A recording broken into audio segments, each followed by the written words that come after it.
Isa sa mga producers ng tilapia sa Calabarzon ay ang probinsya ng Laguna. Noong taong 2019, naitala ng Philippine Statistics Authority ang mahigit kumulang na 1.7 metriko toneladang produksyon ng tilapia sa Laguna, kung saan mas mataas ito ng 5.6% noong nakaraang taon. Isa sa mga pioneer na fish cage operators sa Lumot Lake sa bayan ng Cavinti, Laguna ay ang mga miyembro ng Cavinti Farmers Agriculture Cooperative o SIFAC. Taong 2017, ang SIFAC ay nagsimulang mag-alaga ng tilapia sa floating cages sa Lumot Lake. Dahil sa kanilang pagsisikap at maayos na pamamalakad sa loob ng kooperatiba, ang SIFAC ngayon ay nakakapag-produce ng 800 to 1,200 kilo ng tilapia.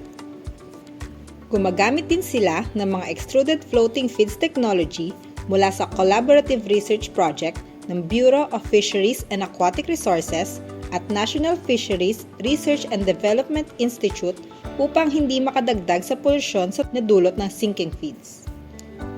Isa pa sa mga layunin ng SIFAC ay ang mabigyan ng kabuhayan project ang kanilang mga miyembro sa paraan ng pagtitinda ng iba't ibang post-harvest products tulad ng tinapa at daing na tilapia.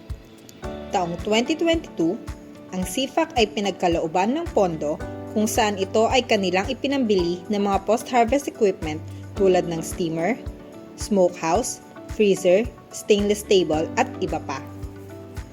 Upang magamit nila ng wasto ang mga kasangkapan at kagamitan, sa mailalim sa pagsasanay sa fish processing technologies on smoking and drying ng BIFAR Calabarzon ang kooperatiba.